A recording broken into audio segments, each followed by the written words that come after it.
Now we are joined with a phone call by our guest, the Ambassador Medhat Meligi, a former assistant of Foreign Minister. Good evening, Mr. Medhat. Good evening, my dear. I would like to ask you first about what is the importance of the President's visit to the Kingdom of Norway on the second leg of his European trip? Well, actually, the whole tour is quite important, actually. President Sisi, ever since he took power in 2014, and he is very much interested into widening the scope of cooperation with the various friends of Egypt and build over the legacy of Egyptian trade and economic cooperation with various European partners. Let's not forget that Europe in general is our largest partner in the world. So now this is the time after the reforms, the economic reforms that Egypt have undertaken. It's now the time to invite countries and investors to start to exploit those facilities that we are providing them with. I think after the visit in Denmark and the important strategic partnership that we signed with the Danes, I think now it's the time for Norway, as the second leg of this tour, to also invite them and show them the potential that we have in Egypt to trade and to economic cooperation. Let's not forget also that this country, I mean Norway, has been a very supportive country for the Arab rights in general, and we have, besides the economical portfolio that is quite heavy with it, we have also a political one that have been for a long time built upon. I mean, let's not forget that we had the Oslo Accord that started in Norway, and this is one important step in the Arab-Israeli relationship, which is the Middle East crisis that we are always talking about. So Norway is not far from there, but now it's also time to invest more in the economic relations that could be between the two countries. All right, Mr. Ambassador. How have the relations between Egypt and Norway developed in the recent years? Would you repeat that, please? How have the relations between Egypt and Norway developed in the recent years? Well, actually, it never stopped. I mean, we had very strong relations, and Norway have been a major donor and contributor to the Egyptian economy, with several thousand, especially in the field of green energy and other domains that Egypt are interested in. And the best thing actually about Norway that it is tailoring the economic cooperation according to our needs. And this is one very good step when it comes to Norway.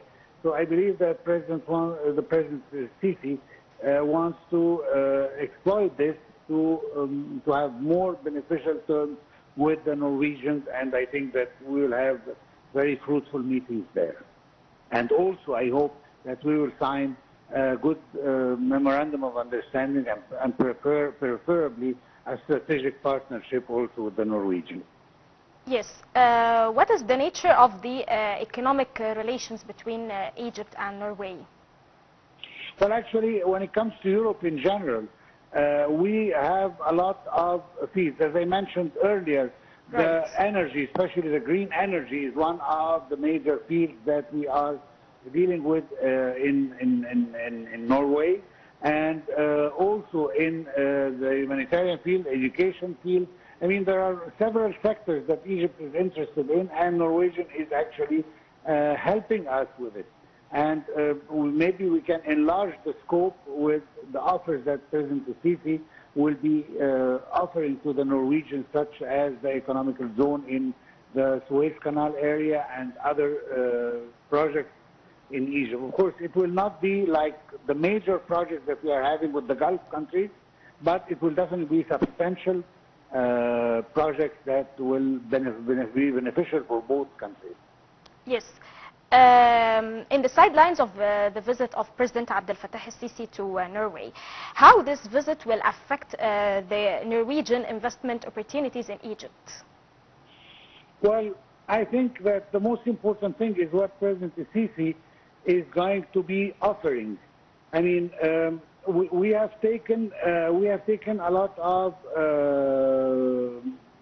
financial reforms in Egypt, and that's why President Sisi is currently trying to foster on what we have already done in Egypt and the infrastructure that has been already adjusted in order to receive. I mean, in short term, we have paved the way to receive foreign investment, and now that it's the time for Northern Europe, as Norway, to deal with it. Let's not forget one important factor, that Norway is not part of the European Union, and accordingly we have to deal with it separately than the deals that we have with the European Union. Yes.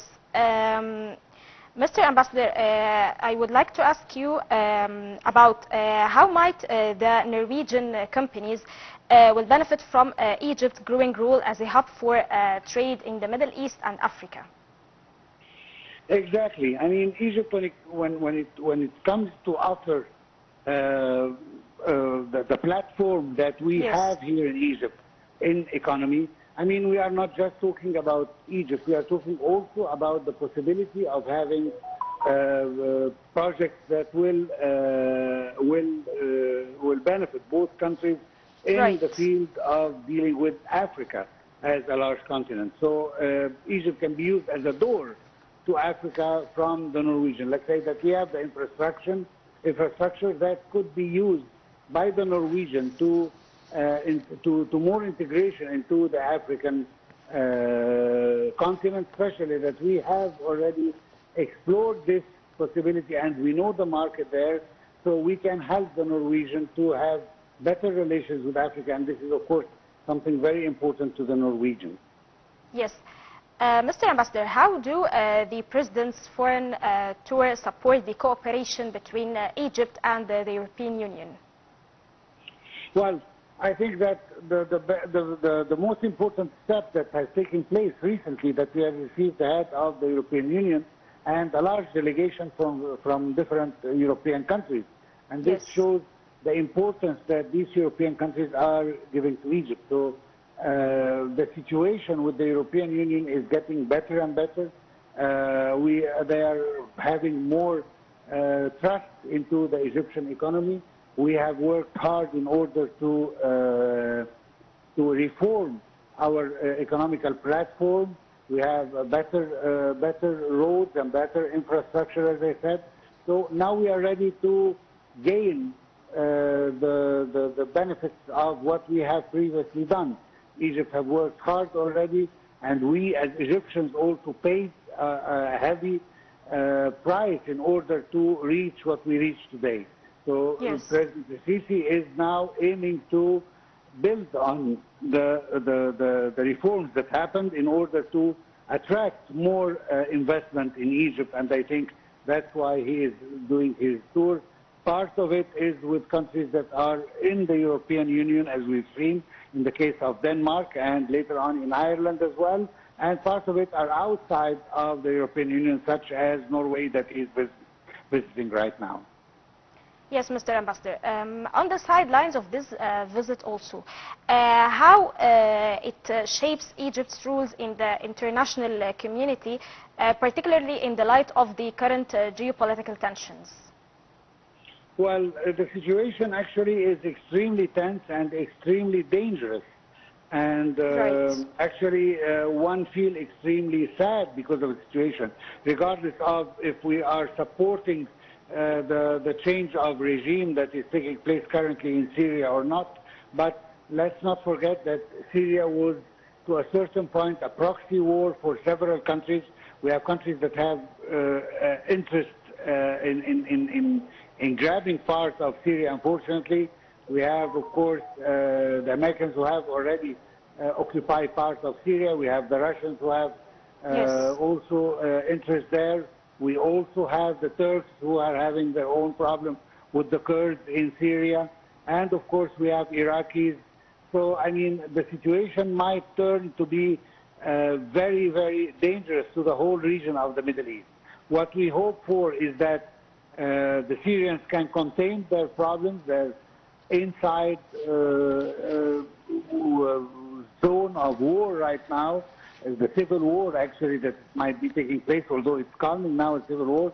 But let's hope that Syria will be the same under a new regime, will be more democratic and more absorbing of its cultural and demographic diversity, and we will see a better Syria in the future. However, I think that until this moment, the only beneficiary I can see is Israel, who of course is satisfied with what happened. We've seen today that they attacked some installation in Syria, especially the chemical factories and the chemical installations of Syria. And of course, they are now sure that for a long time nobody is going to be claiming the Golan Heights, since the situation is a little bit shaky and not secured as it should be. All right, Mr. Ambassador Medhat Meligi, thank you for joining us today in our episode in Cairo local time. Ladies and gentlemen, now we will move to a short break and come back again. Stay with us.